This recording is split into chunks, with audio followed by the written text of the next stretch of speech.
So, Assalamu alaikum everyone. I'm Karan Kumar, Public Relation Officer at Sindh Education Organization, and I welcome you all from SEO in today's our wonderful session. Today, our guest speaker is Ms. Maria Rahman. Thank you, Ms. Maria, for joining us. And today's topic for session is the need for effective policy making in ensuring that the educational programs work. Now, it's up to you, Ms. Maria. Thank you so much for inviting me, and thank you so much to all the participants of this meeting. Your time is valued, and I really appreciate you coming. Firstly, I would like to appreciate the efforts and endeavors of Sindh Educational Organization to work for education in Sindh, which is a very serious issue. If we look at the statistics, we see that there are only 23% of women in rural Sindh who are educated. And there are great disparities when we look at the data and see how it impacts men and women. So, according to estimates by various international organizations, 49.7% of women in Sindh are educated overall, which also constitutes the urban population as well. But only the literacy rates are low in men as well. Only 72.9% of men in Sindh are educated. Both of these are low, but women are like more than 20 percentage points less educated than their male counterparts. Now I will share my screen. Please let me know if you can see it. Is it visible? Yes, ma'am, it's completely visible. Okay, so the title of this presentation is "The Need for Effective Policymaking in Education," which might be a little different from what was in the poster, but we are going to discuss the same thing anyways. So when we talk about education and when we talk about increasing the literacy rates without taking into account the other factors, the compounding factors and the complementing factors, we are often on the wrong track. It's just like asking a kid suffering with ADHD to just focus. So to make sure that we are actually doing something that is sustainable, that is equitable, and that is really working, we need to be sure that the issue that we are tackling it in a right manner. That's why effective policy making is important. Now, we might think that there are various ways a policy could be effective. Yes, there are. And no size fits all in different areas and different regions have different needs and different countries have different needs. And in research and in development, the issue of generalizability is not sought for, or we can say that issue of generalizability is a big one. But if we look at how policies are made, there are certain patterns that we can take into account just to be sure that we are on the right track. We are not deviating a lot. We are not missing a lot of points. So there are many frameworks that we use in effective policy making. There are frameworks that we use to make sure that we are not missing out on anything. So one of the frameworks is given by a book that is called Eightfold Path. And in this presentation, I will explain how that could be used to make policies effectively in Pakistan. So without any further delay, let me delve into the topic. Sorry. If we look at this image, this image does not look unfamiliar to any of us who has lived in Pakistan, right? These are the kids who are out of schools. You might have seen them on the roads. You might have seen them in the villages. You might have seen them wiping the windshields of your cars. And this is such a sad story, but unfortunately, 22.8 million children are out of school in Pakistan, according to UNICEF. And since Pakistan has a huge population, we might think that, okay, it's just a number, but it is not. This population, this 22.8 million children the 22.8 million children that we are talking about, they constitute 44% of the total children of the same age group. And this is such an alarming situation because We are in a globalized world. The competition is rising every day. Even PhDs are facing employment issues. And if we look at the future of these children in a globalized world, in a highly competitive world, in a world where most of the countries, I wouldn't say most, but a lot of countries are moving towards post industrialism. If when we see these malnourished, weak, illiterate children, we can't envision a future that is very hopeful or that is very that could encourage us to believe that we are going on the right track as a nation.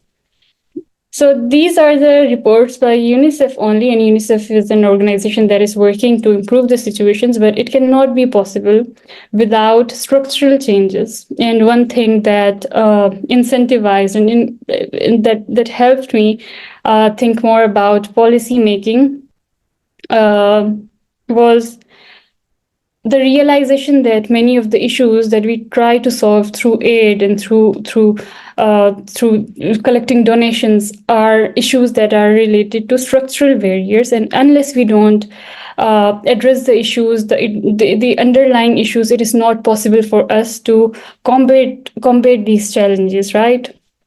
So no matter how much aid, how much food, or no matter how many books and how many schools you give to these communities, unless you don't solve the issues by actually looking at data, by actually running randomized control trials, by actually going to these communities, it is not possible for any of us to to work for the issue, to solve the issue in a sustainable way. You might end up enrolling some kids in school, you might end up giving them uniforms, but unless you are not aware of all the factors that compound to impact them, it is not as a policy analyst, I wouldn't say that it's advisable to do to just start investing without looking at the factors that actually impact them, because that would not be precise, that would not be hitting the bullseye. And we need to find the bullseye, which is a great challenge in Pakistan due to the federal funding for research and development. Going to the other slide. So if we talk about out of school children, and if we think about why does it even matter, like there are children, everyone has issues. There are children who cannot afford maybe a luxury car, so it's why should it matter to Pakistan in the long run? So I wouldn't say that any fancy quotes or any something like, oh, without education we can never prosper as a nation, because we cannot. I will say that though, but it's not talking about education, and the deprivations in the field of education are not just fancy jargons, they actually matter. Firstly, because lack of education, especially lack of literacy, can lead to multi-generational poverty. So imagine a family that, let's suppose, because poverty rates are positively correlated with family size. So imagine a family that has, let's say, 5 kids, and the father is a laborer, and he is so poor that he cannot afford, let alone quality education, he cannot afford education for his children. His children are malnourished, and he hardly makes the two ends meet. So the children in that family will face many challenges, and education is one of them. So if we just try to target education, it will not be sustainable. It will not be sustainable for the family, or it will not be sustainable for the society overall. You know why? Because if you look at various studies of what makes a policy effective, or in terms of other things as well, there is a Maslow's hierarchy of needs, and every person follows that. The bottommost thing in that hierarchy of human needs is food and security and life security. Now, if we look at the conditions in Pakistan, we see that most of the people, a lot of people, they are not, they face food insecurity, and we are one of the countries which has highest levels of malnourishment in children. So if we are thinking about the highest level of Maslow's hierarchy of needs, which is self-actualization, without considering the underlying challenges, the baseline problems, it is not gonna be sustainable. That's why the man who has a family of 5 children, he is most likely to send his kids to wipe the cars, to sell roses, or to make to chip into the family expenses. And that is why a person or a baby or who's 5 or 6 years old, he's not going to school, and he's like selling roses and selling miswaks on the streets of, let's say, Islamabad or Karachi or any other city.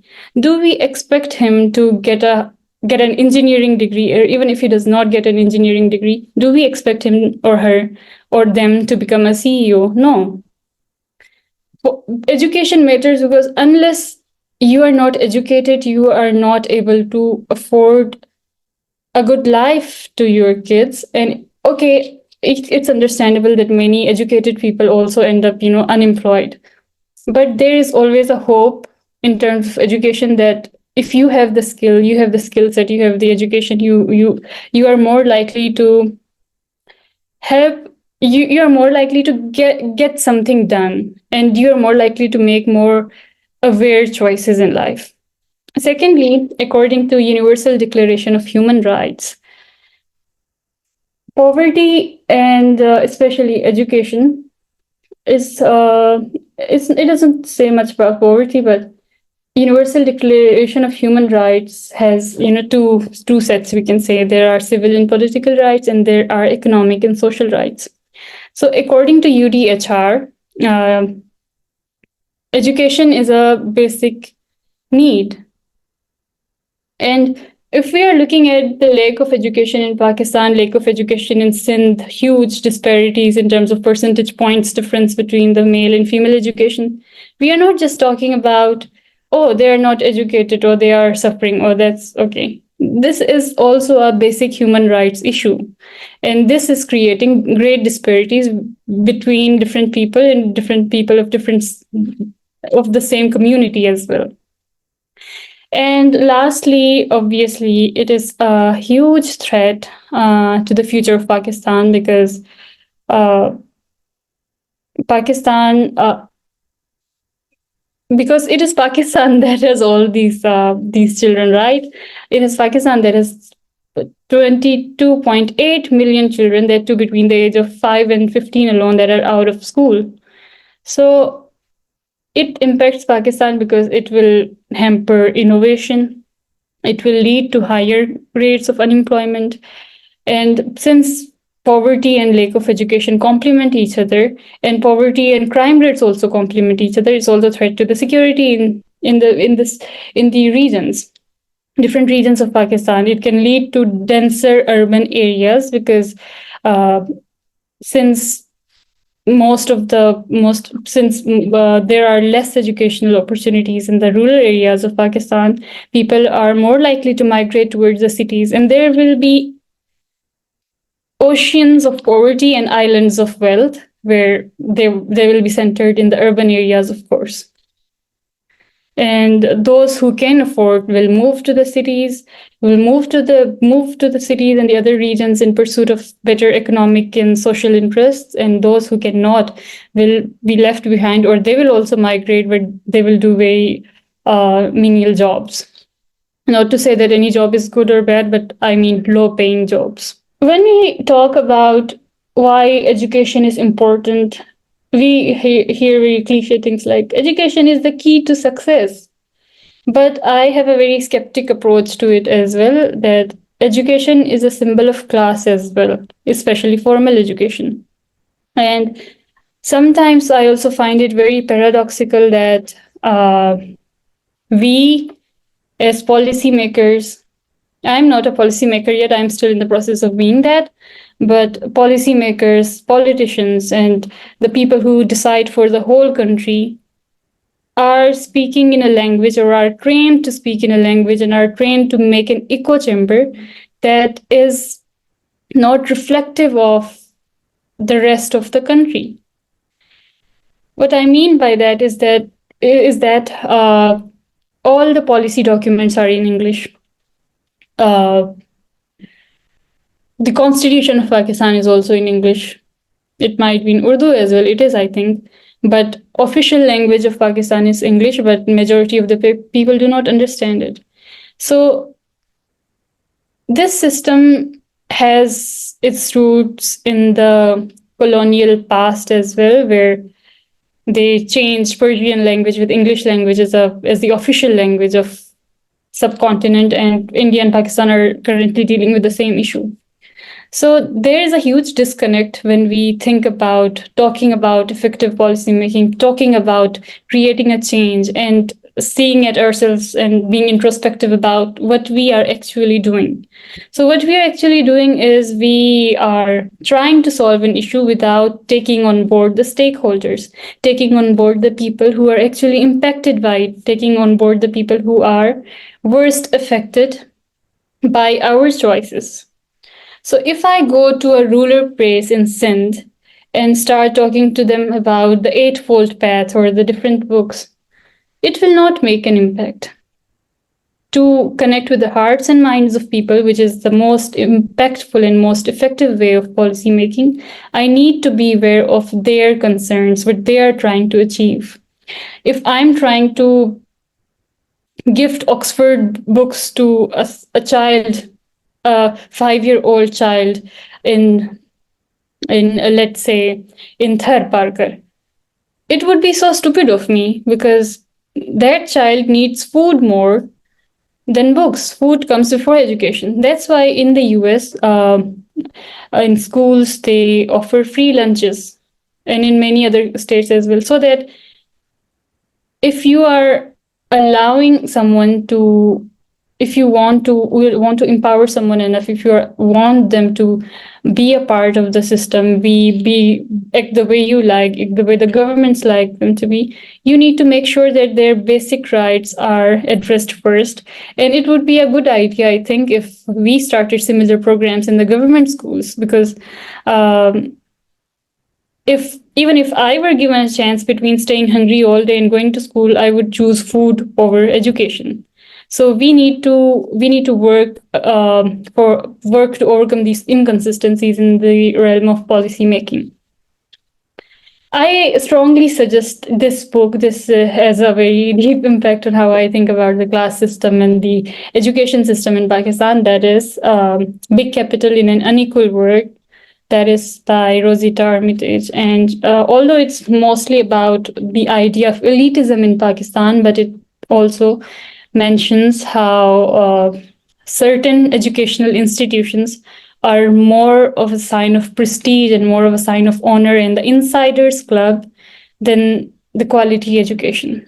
Like, even just to be in the insiders club, you need to have a long family history. So education is not just a key to success. Education is not free and fair in Pakistan. There are many other dynamics involved, and one of them is the sign of elitism.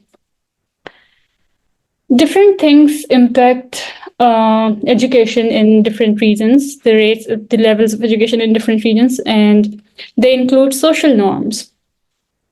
So we know that the whole world has a regressive history. We should admit that, and we should not be very ashamed of our own regressive past as well. And we should not be shying away from our regressive present as well, because various cultures within our country do not encourage female education. And unless we don't address these issues, unless we don't try to overcome these unfair means and unfair treatments towards women and girls, we cannot ensure that male and female levels of participation in both workforce and their levels of literacies are same. So if we look at Sindh, we see that 49.7% of women in Sindh are educated. But when we look at men, it's 72.9%. It is because women mostly take care of homes. They are more likely associated with caregiving roles, but at the same time, men are the providers. So this thing leads to different levels of education, and it is not fair. Firstly, because it is unsustainable. Women are also, like, if we allow same educational opportunities to men and women, then they are more likely to produce the same levels of economic input, and it will be a win-win situation for all. Just by segregating against women from a very young age and segregating in favor of men, we are enforcing these stigmas and these regressive attitudes. And just to overcome these problems, we first need to admit that yes, there are some things that are wrong in our cultures that we need to address and we need to get rid of. The second problem is infrastructure. We have heard a lot about ghost schools in Sindh and ghost schools in Punjab and KP and many other regions as well. Why are they? Is just building a school enough for overcoming the issue of illiteracy and lack of education in Pakistan? No, it is not. We need to make sure that students have access to these schools. If you build a school where people lack basic transportation, where people are suffering with poverty, some 5 kilometers away from the place where the communities live or where the community population is concentrated, you are making a silly mistake, I would say, because that does not make sense unless you are not providing commensurate levels of transportation facilities as well. I can see some questions in the chat, but I will address them. Okay. So if we look at infrastructure related issues, then there are some schools are built so far away from the from the rural centers or from the places where population is concentrated, that it is not accessible for the people. And then the last part is income. So if a family earns very low, they are most likely to include their children in workforce uh, rather than sending them to school, because sending them to school will be seen as a liability rather than an asset for the people who are, who don't know the value of education. And even if they know the value of education, they would always prefer food over education, because without education you can still live, but without food you cannot. So the question is there any fix to the education system in Pakistan? And the answer is not simple, and it depends on what we are trying to fix. Are we trying to fix the private versus public divide by eradicating it? No, we cannot, because there are private and public schools everywhere in the world.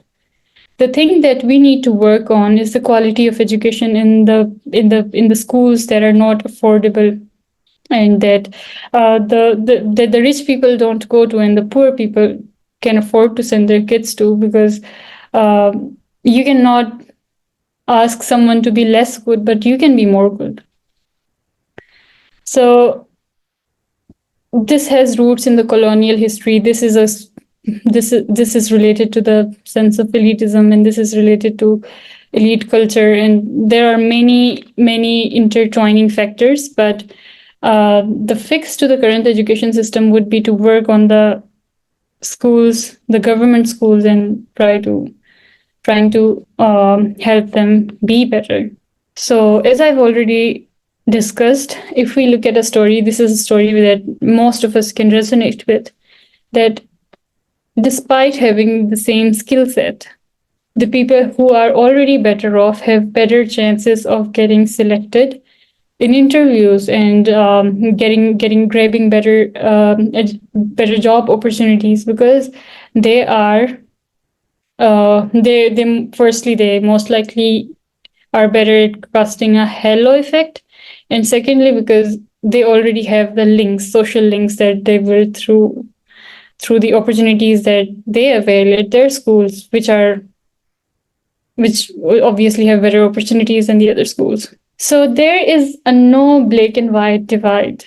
like we can see a black and white divide, but there is a no black and white divide between what is a good policy and what is a bad policy, as I had already mentioned. And there are many ways through which we can judge whether a policy is good or bad, and are many frameworks through which we can work to envision a good policy and try to work to make a good policy.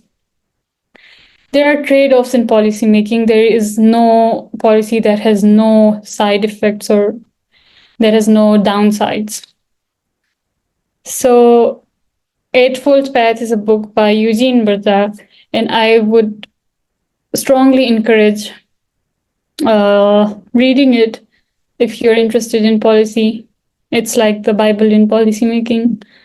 And the first part of the 7 steps in Eightfold Path starts from problem definition. You need to be clear about what you're trying to achieve. If you're trying to increase the enrollment rates, leave the gender aside for a while. If you're trying to make a more equitable policy, you can include that too, but you need to be very clear and specific about what problem in education you're trying to solve. Are you trying to solve the capacity issue? Are you trying to solve the access issue? Are you trying to solve the discrimination within schools?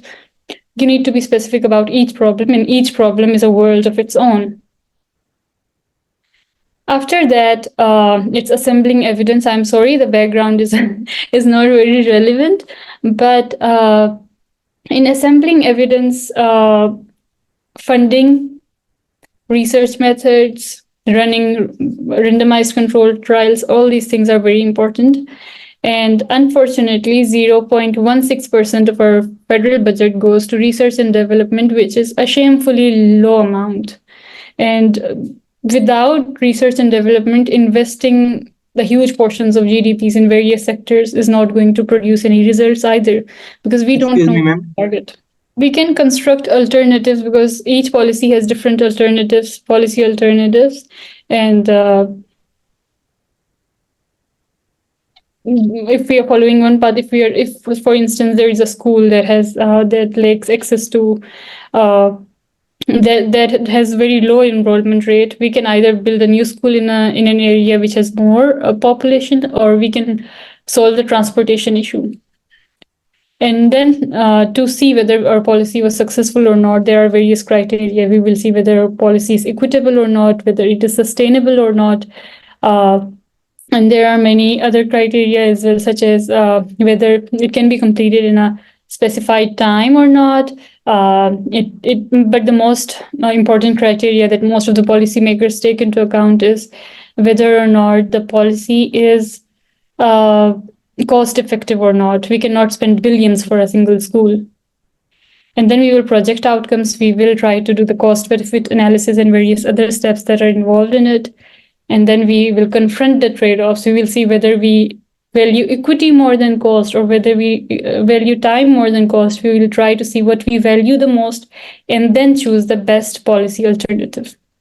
In conclusion, research and development is very important to ensure that the programs that we are investing in actually work. And it is very important for us to think more critically in the field of education and think what to target. And if you have any other questions, I would love to be part of the other Zoom meeting, but I'm sorry, we ran out of time and there is only 1 minute remaining. You can open your mic and ask questions, or if I was a bit too fast, you can ask me to repeat stuff, and I'm more than happy to do that. Or you can unmute yourself and start asking if there are any questions. Assalamu alaikum, ma'am. Wa alaikum salam. Ma'am, can you repeat the crux of what you have told so far, ma'am? Okay, so the crux of I came late. I came late. That's why. Oh, I'm sorry. So the crux is that there are no perfect policies, and there are always trade-offs involved in policies. And Pakistani government should spend more on research and development so that they know how to make programs work, because currently the funding is very low, and even when the governments or the local governments invest in the schools and the colleges, it seems like they're not producing the good results. And the major statistic that I wanted you all to focus on was that 22.8 million children between the age of 5 and 15 alone, they're out of schools. That's why it is a very big issue for the future of Pakistan, and it's very unsustainable. Ma'am, don't you think जो policies हैं वो तो वहाँ पे already हैं, जो अच्छी policies हैं, लेकिन there is a lacking of implementation. वहाँ पे इम्प्लीमेंटेशन नहीं हो रही है. दैट्स व्हाई कि हम पीछे हैं, जो कि आगे जो हम चाहते हैं वो हमें नहीं मिल रही, जो रिजल्ट हम चाहते हैं. जी, आपने सही बोला, बिल्कुल पॉलिसीज़ हैं, and I no way I am trying to downplay the efforts of the government and the efforts of the policymakers that are already working in that field. But I'm focusing on the federal funding for it, federal funding for research and development. और policies का issue ये होता है कि one size does not fit all. अब सिंध के अंदर, ये किसी ठट्टा के अंदर या किसी गांव के अंदर कितनी पॉलिसीज बनी होंगी जिससे पता चले कि इस स्पेसिफिक एरिया को कितनी कौन सी पॉलिसीज कैटर कर सकती हैं. ओवरऑल जो जिन पॉलिसीज की हम बात कर रहे हैं, there are more on a wider level, and there are many issues in policy making that impact the generalizability. For instance, अगर मैं पंजाब के मुताबिक कोई पॉलिसी बनाऊं किसी गांव के, तो इट्स ऑल्सो पॉसिबल कि वो पॉलिसी सिंध के लिए काम में ना आए, क्योंकि सोशियो कल्चरल और बहुत सारे फैक्टर्स होते हैं जो सिंध में डिफरेंट हों. तो डेवलप्ड वर्ल्ड में ये होता है कि आप इवन छोटी सी भी इन्वेस्टमेंट से पहले they run RCTs, randomised control trials, और ये चीज़ें सर्वेस कराते हैं, और उन सब चीज़ों के बेसिस पे फिर वो डिसीजन मेकिंग करते हैं. लेकिन अगर आप सिंध में देखो, अगर आप लोग का बहुत अच्छा काम है, लाइक, बट कितने सर्वेज हुए हैं लोगों के, और कितनी दफ़ा पूछा गया, और कितनी दफ़ा चीज़ों को ऐसे एवेल्युएट किया है at a local and a basic level. So policies बिल्कुल हैं, पॉलिसीज़ बहुत अच्छी भी हैं, लेकिन जनरलाइजेबिलिटी के इश्यूज हैं जिसकी वजह से मज़ीद रिसर्च की गुंजाइश है. I hope this answers. Hello, ma'am. Yeah, Am I audible? yeah, you So, are. ma'am, you have been in the US for a long time. Not a long Of time. course, USA. You have done your masters in the USA. So, I'm in the process. okay, so you have been in the US. So you must have noticed some of the differences in the policies in education in the US and in Pakistan. So can you please tell some of those? Yes, of course.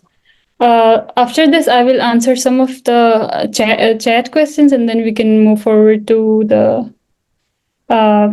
to other questions from the mic. So the major difference that I faced, and it came as a shock to me, was that there were no options in the curriculum. Like, for this education system, being in A requires getting more than 90%, and it requires, I think it depends on schools as well, but there are not options given in the examinations. So they try to prepare you to handle everything, and you cannot skip things in this education system. Secondly, passing grade is also quite higher, and this also relates with our colonial history, because FSC और matric में आप लोगों को भी याद होगा, मेरा FSC में जो 100 मार्क्स का पेपर होता था उसमें 33 ग्रेड्स भी पास समझा जाता था. लेकिन इन्होंने अपने लिए बार जो है बहुत ज़्यादा सेट किया हुआ है, हायर बार है इनका. तो ये चीज़ जो है ना, वो सबसे ज़्यादा डिफरेंट थी. और even in the US it's not like all good, because here as well people struggle. The private schools are also top notch, and unlike the government schools, और यहाँ पे भी क्वालिटी एजुकेशन का बहुत बड़ा इशू है. बहुत सारे जो मेरे कोलीग्स हैं, co-workers हैं, they are interested in pursuing early childhood education, because that is a big issue here, क्योंकि इधर भी मैथ्स और जो क्वांट है उनकी, उसमें they are not focusing enough, and there are issues related with teacher training. And in some cases I was quite shocked to learn that the students in 9th grade could not read English.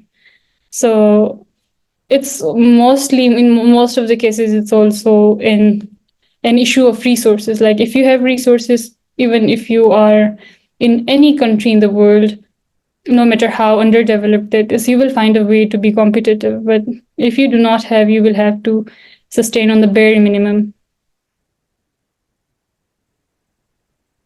Ma'am, you mentioned that education is a key to success or symbol of class. Education is both a key to success but a symbol of class as well. Because if we look, there are some elite, top-notch institutions within Pakistan, and people have a sense of pride in going to those. But education is a key to success because no matter where you study from, you can give them a competition if you work very, very, very hard. But the baseline differences are huge. Does it answer, Sijal? Sorry. Okay, good. So, why women are not as much empowered in Pakistan as men? What recommendations do you suggest to tackle the issue? I think that even men are not empowered in Pakistan, and I'm in no way trying to downplay how like disempowered women are, but I think there are many issues that related with our societal makeup as well, because women are like the traditional. I don't know. It's a very broad topic, and I'll try to condense it in a one or two sentences. I think there are societal factors in which women are more incentivized to be timid and shy, and more traditional. And I'm not saying that every traditional woman is an disempowered woman. What I mean is that bold, outgoing women are not hailed in Pakistan, or जिस चीज़ को हम जितना ज़्यादा encourage करेंगे उतना ज़्यादा वो चीज़ strengthen होती है. तो ख़वातीन के साथ ये मसला है कि जितनी रिजर्व्ड होगी, शाई होगी, और आगे बढ़ने के लिए आपको थोड़ा बोल्ड होना पड़ता है. तो it's a choice that women have to make between masculinity and maintaining their femininity. तो masculine होने के लिए उनको फिर empower हो जाना पड़ता है, which is a very wrong thing because we often relate masculinity with empowerment, but हमारा जो system है उसमें थोड़ा हो जाना पड़ता है. Like you cannot be there are again trade-offs involved because socially इतना acceptable नहीं होता, और they are at a higher risk as well क्योंकि discrimination भी ज़्यादा है. This is a very big topic. I cannot condense it in a few sentences. I'm sorry.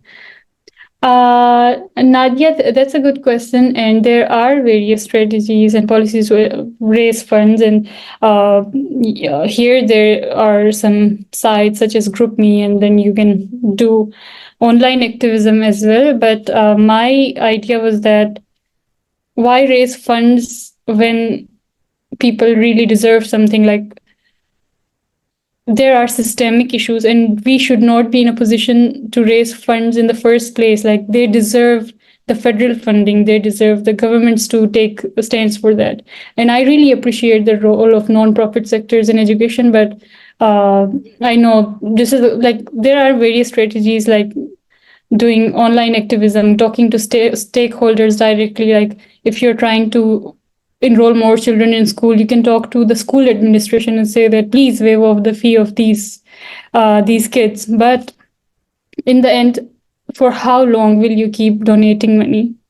These are very systemic issues, and you can never do enough unless the federal funds are rightly allocated.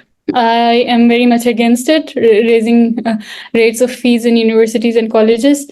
But again, maybe there is a trade-off involved that the government is thinking about. And it's a major factor. Like, university education is very expensive, and it is, again, a bigger key to success, but many people cannot afford it, which creates disparities, which deprives them of many skills and social links. I want to ask a question regarding policies of representation of transgender on campuses. It's a very hot topic, Maliha, and here in the US, we are asked to mention our pronouns as well, but it is a thing that I don't think the Pakistani society will ever,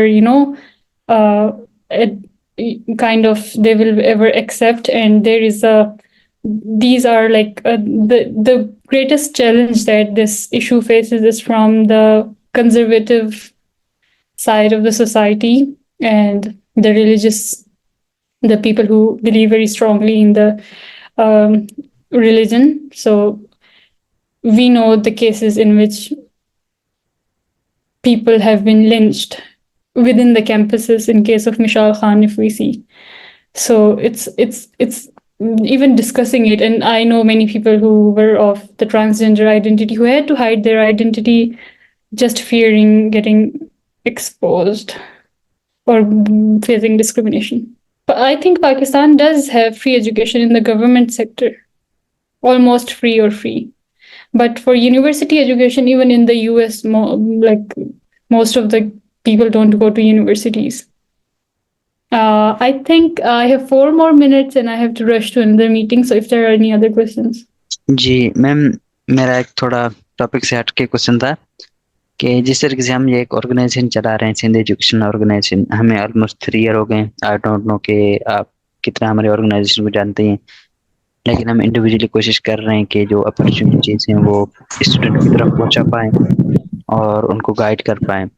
तो policies तो government बना रही है, वो तो उनका काम है, बट इंडिविजुअल लेवल पे बंदा क्या कर सकता है, या जो हमारी तरह की और स्मॉल ऑर्गेनाइजेशन हैं वो अपना क्या रोल अदा कर सकती हैं?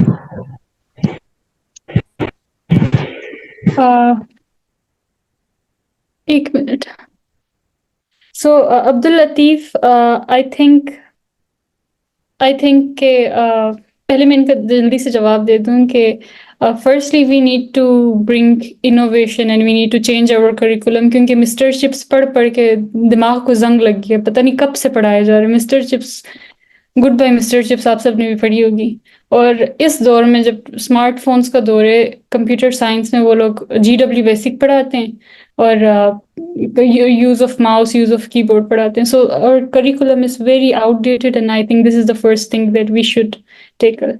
और सिंध एजुकेशनल ऑर्गेनाइजेशन और बहुत सारी दीगर ऑर्गेनाइजेशंस जो कि ग्रास रूट्स लेवल पे काम करती हैं, I think they have a very important role. I believe that they play a huge role and I really appreciate that, but उनका जो रोल है वो उससे बढ़ के ये भी हो सकता है कि वो पॉलिसीज में चेंजेस लाने की कोशिश करें and engaging with the politicians and stakeholders more, ताकि क्योंकि जो चीज़ें पॉलिसी का हिस्सा बनती हैं, जो हमारी लेजिस्लेशन का हिस्सा बनती हैं, उन चीज़ों में ज़्यादा इन्वॉल्व हों, ताकि उनकी जो रीच है और उनका जो इम्पैक्ट है वो एक वाइडर स्केल पे और एक और सस्टेनेबल तरीके से हो। Okay ma'am, thank you. US वाली जर्नी बहुत लंबी है। आई थिंक ये क्वेश्चंस फिर कभी you can reach me out on LinkedIn. Thank you so much. I think we are out of time. और अदनान और जुहैब, आई एम सॉरी, ये बहुत लंबे क्वेश्चंस है। मेरी अभी 10 मिनट में एक और मीटिंग है, तो आप लोग मुझे लिंक्डइन पर रीच आउट कर सकते हैं। Okay, ma'am. Thank you very much for being here and for this wonderful session. No worries. Thank you. Thank you, ma'am. Thank you for having me and continue doing the good work.